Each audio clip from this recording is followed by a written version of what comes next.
Assalamualaikum warahmatullahi wabarakatuh. Selamat datang di podcast kami ini. Kita akan membahas tentang bagaimana pentingnya peran anak di era digital sekarang. Bersama narasumber kami, Ibu Tendri Jaya, SEI MPD. Langsung saja kita simak pembahasan dan temukan tips pola asuh yang tepat di tengah kemajuan teknologi ini. Baik Bu,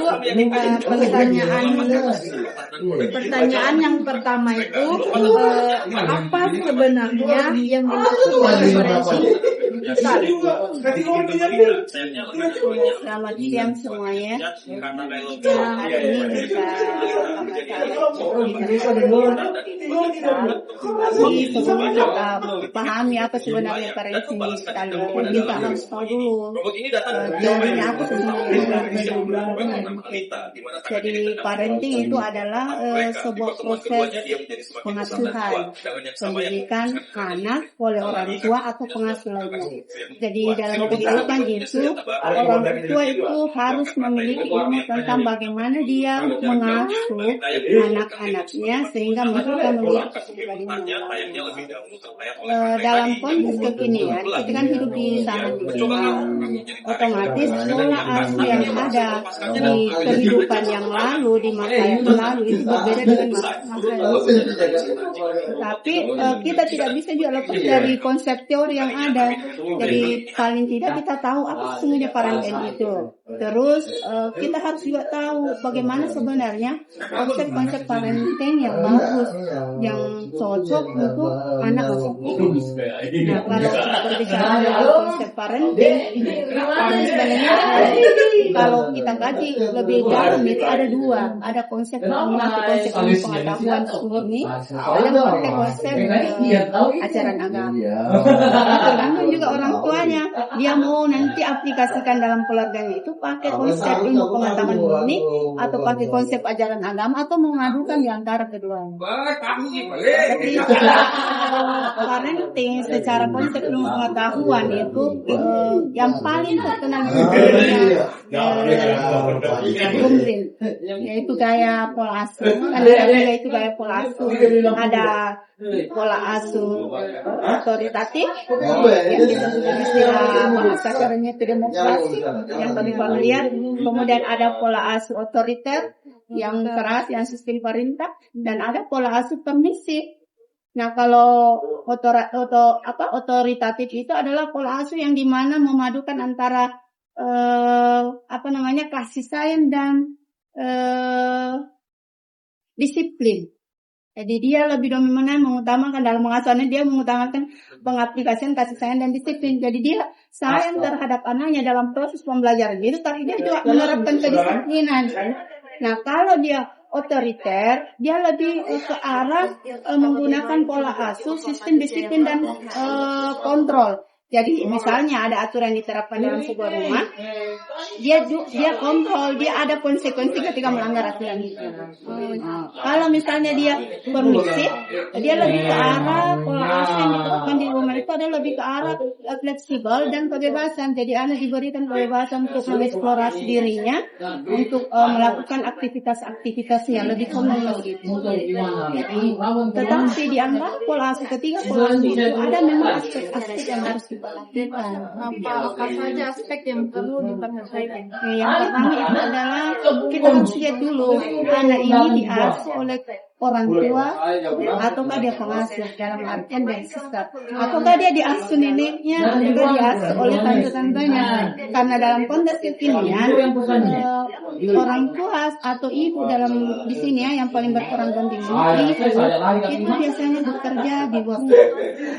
Kita tadi kalau orang tua ayah dan ibu dua-duanya sibuk, maka otomatis kan ada yang mengasuh di rumah, misalnya babysitter atau nenek dari anak itu atau tante-tantenya.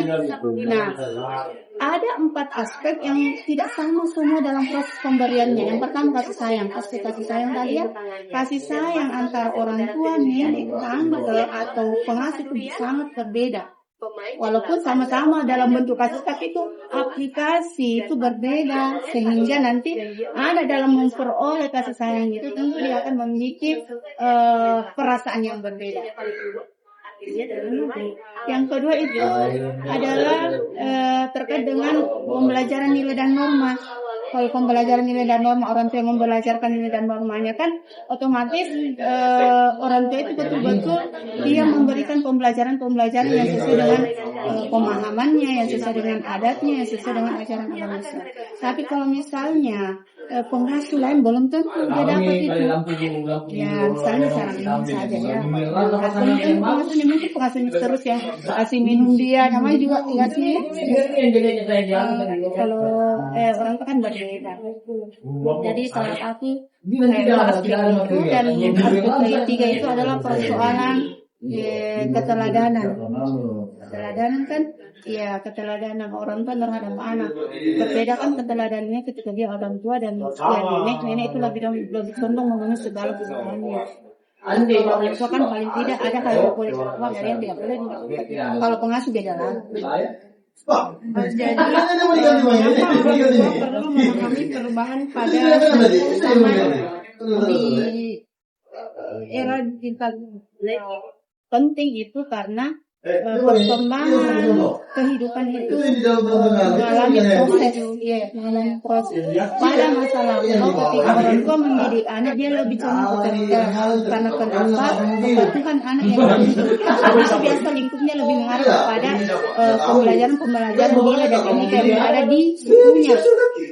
Dalam konteks modern kan kita sudah melalui 3 tahun, tradisional, modern, dan masa kini bisa digital.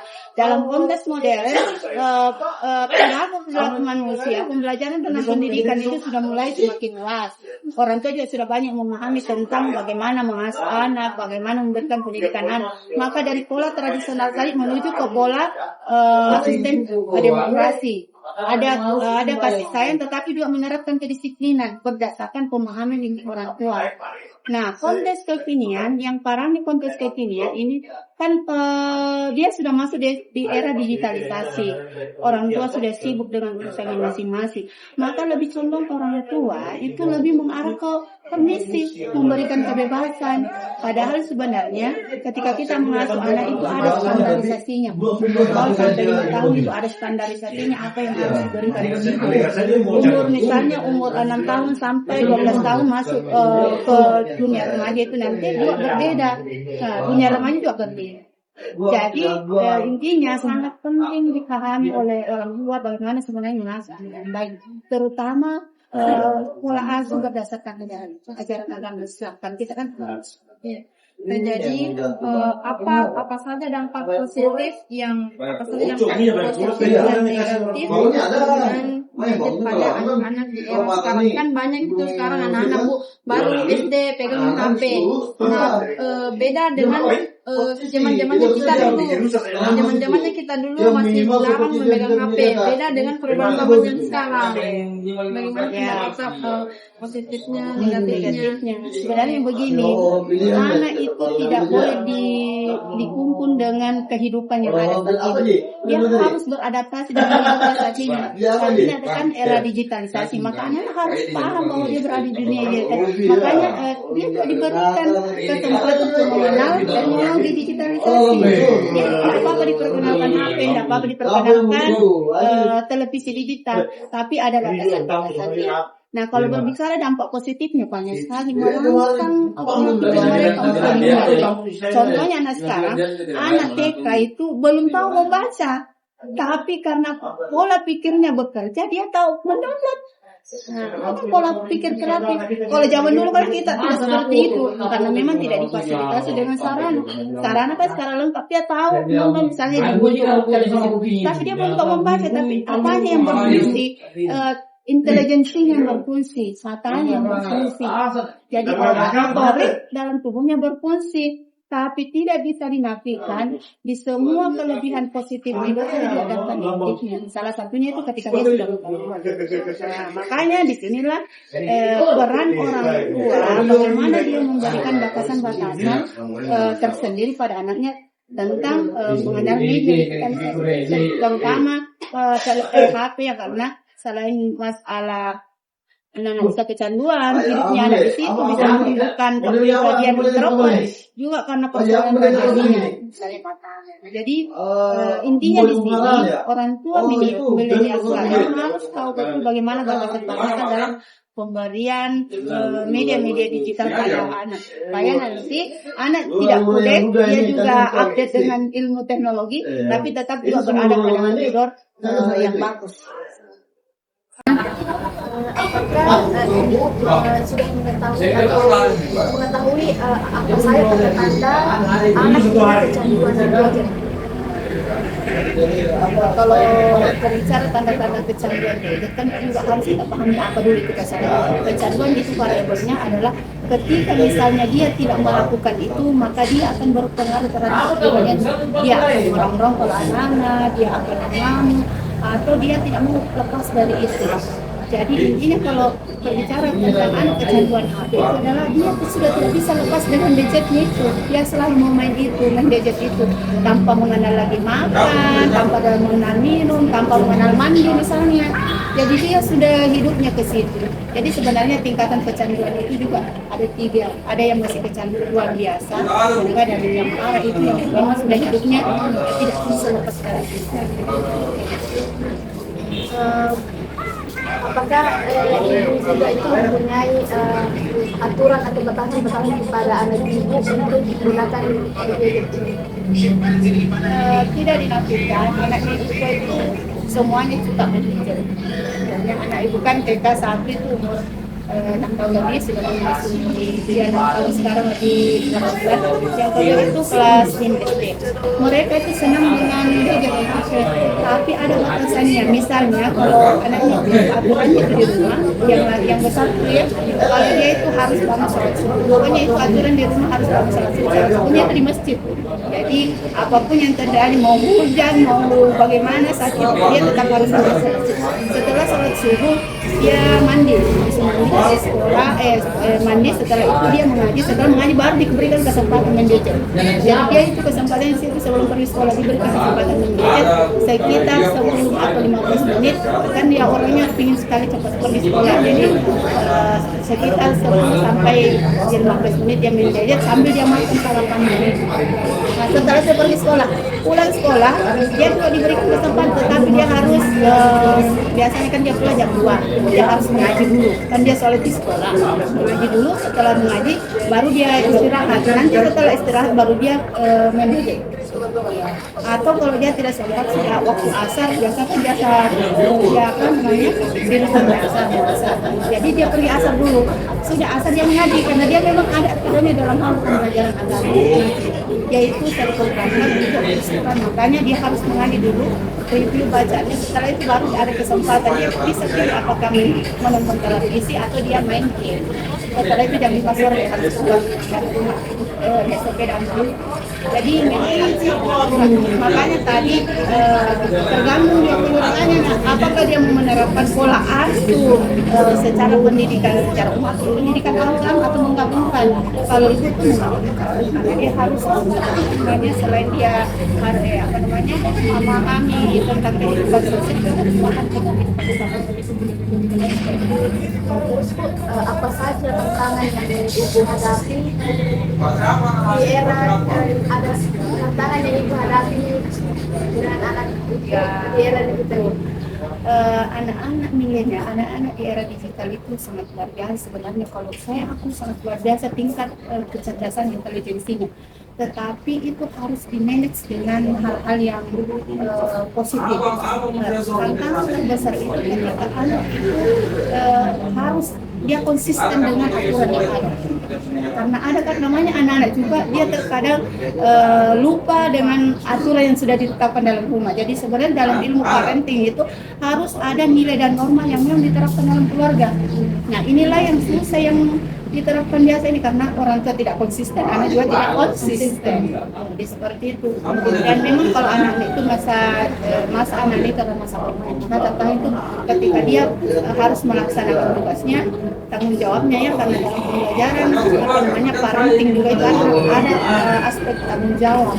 Makanya dengan kehidupan dunia mainnya. Jadi kembali lagi ke orang tua masing-masing anak, bagaimana caranya orang tua itu menerapkan parenting anak. Ya. Jadi sebenarnya kalau kita berbicara tentang parenting anak itu mungkin ada yang keluarga. Setiap keluarga punya mindset sendiri, paradigma sendiri. Setiap keluarga punya tujuan sendiri. Mau diapakan ini anaknya? Misalnya anak saya mau saya arahkan dia ahli di bidang agama. Saya mau arahkan dia ahli di bidang pengetahuan, menjadi dokter, jadi apa? Itu tergantung dari awal itu. Memang sudah harus ada tujuan kita mau apakan itu. Misalnya kalau kita anak kita mau kita arahkan dia memang agama, dari kecil itu sudah diajarkan. Maka dilatih memang di situ. Tapi kalau misalnya orang tuanya dari kecil pilih sekali anaknya dari dokter misalnya, maka dia biasa kasih tes kalau bahasa Inggris kalau nah itu kan termasuk pembelajaran yang mengarah ke pembentukan karakter anak untuk satu cita-cita. Lalu bagaimana dengan orang tua itu pernah memikirkan apakah anak ini sanggup atau tidak, karena biasa ada bukan biasa banyak di kalangan itu orang tuanya ini memaksa hanya contoh misalnya anak ini harus jadi ini dan orang tua itu memang orang tua ikuti kemauan orang tua, Bahkan ada yang pilihkan juga oleh orang tuanya.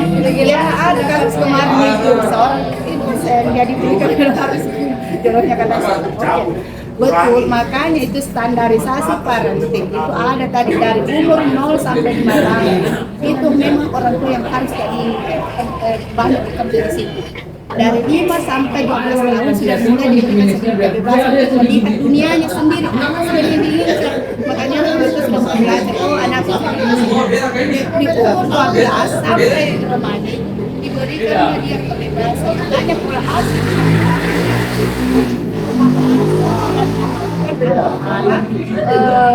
Kalau bahasanya itu pola asuh campuran. Jadi bagaimana kita lihat situasinya anak ini, apa bakatnya, apa keinginannya, sehingga nanti tidak berbenturan antara keinginan orang tua. Jadi bagaimana cara ibu sendiri menerapkan parenting anak kepada anak ibu?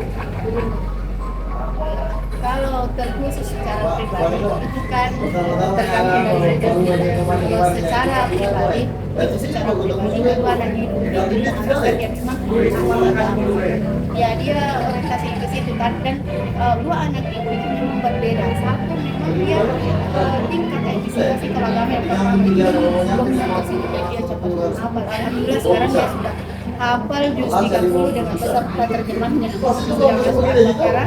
Kalau ini juga cepat, yang juga cepat juga, cuma dia lebih condong tinggi tingkat matematikanya sangat kuat. Jadi dia kalau misalnya dikasih 25 tambah 7 dikurang 3 dia sudah tahu. Tadi dia sudah tahu. Jadi dia memang tinggi dari segi situ, makanya dan nanti di umur insya Allah nanti panjang umur di umur 12 tahun saya sudah kasih nanti pilihan sama dengan anak saya yang mau tambah, saya kasih pilihan mau sekolah di mana. Dia memang pilih pesantren. Dia memang pilih pesantren, dan pesantrennya dia saya juga kasih kesempatan kamu pilih pesantren di mana, di Palau atau di mana. Dia pilih di Jawa. Tapi persoalannya di sini kita kan juga harus juga pahami apa keinginannya sesuai mampu. Misalnya tidak ya kemarin itu dia pilihnya di Jawa, saya katakan di Jawa itu banyak hal yang harus pertama adalah provinsi ketemu kita di Jawa tidak satu kali satu ini. Yang kedua adalah kehidupan Jawa itu tidak sama dengan kehidupan. Jadi banyak hal yang diperlukan. Kemudian apa boleh tidak usah di Jawa. Kemudian saya komunikasikan sama ayahnya kan cuma satu kata ayahnya, kalau anak di Jawa nanti seperti saya tidak punya anak. Artinya mungkin ada rasa keberatan berada di sini. Tapi sebenarnya dia itu kalau pola asuh sebenarnya kita harus pasangan. Tidak boleh satu jalan ayah jalan dulu jalan, tidak harus dia saling diskusi bagaimana sebenarnya. Kemudian kami ambil saya terangkan apakah boleh dari Jawa. Nah di sini saja. Kalau mau itu saya tidak bisa di pesantren putra karena saya bosan dengan kehidupan sana. Tidak bosan datang di sana kan ada artisnya. Saya maunya yang lain. Saya tunjukkan beberapa pesantren dia pilih di Asalia Singkang. Makanya kalau selesai saya ambil di Asalia Singkang karena saya sudah bisa belajar kultur orang Bugis. karena sering dia ada temannya orang Bugis, dia tidak tahu bahasa Bugis, oke lah, boleh di sana. Jadi tergantung nanti juga kondisi bagaimana. Yang jelas kami sudah sepakat beberapa hari yang lalu itu karena ini memang anak dari kecil sudah mau ke pesantren. Kenapa? Karena hidupnya di pesantren, dari TK di pesantren, SD di pesantren, dan itu siang malam di pesantren. Makanya salah satu juga yang membentuk kepribadian anak itu adalah lingkungannya, di mana dia berada, sampai dia kecil sampai muncul remaja dewasa. Jadi tergantung sebenarnya anaknya itu memang harus kita lihat dia ini condongnya kemana. Ya tidak bisa juga kita paksakan ya, apalagi kalau zaman sekarang. Jadi bagaimana pandangan ibu mengenai parenting anak di era digital sekarang ini? Kalau berbicara tentang parenting anak di era digital saat ini, itu harus berikan situasi dari si anak dan harus paham betul kondisi psikologis anaknya, salah satunya kondisi psikologisnya, supaya nanti dalam proses pengasuhan pendidikan anak ini dari jadi remaja itu betul-betul terarah sesuai dengan bakat yang dimiliki, karena anak kan sudah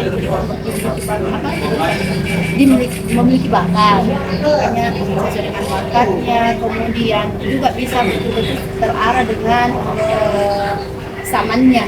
Jadi jangan sampai tidak terlalu tradisional dalam mendidik anak, sementara saatnya sudah dan intinya kalau berbicara tentang parenting, usahakanlah bagaimana ajaran-ajaran karena parenting dengan ajaran agama itu lebih bagus dibanding dengan akhir lebih sempurna dibanding dengan hanya menggunakan Jadi untuk menjadi orang tua yang baik itu kita harus memahami bagaimana cara kita menerapkan parenting anak agar bagaimana bisa anak-anak kita nantinya tumbuh dan berkembang menjadi pribadi yang lebih baik. Siap jadi orang tua? Iya, harus siap. Sekian diskusi kami pada hari ini mengenai parenting anak yang telah disampaikan oleh Ibu. Semoga penonton dan terutama kami bisa mengambil pelajaran yang baik mengenai parenting anak ini, dan semoga penonton dan kami bisa menerapkannya di kemudian hari kelak. Jangan lupa like, subscribe, dan share.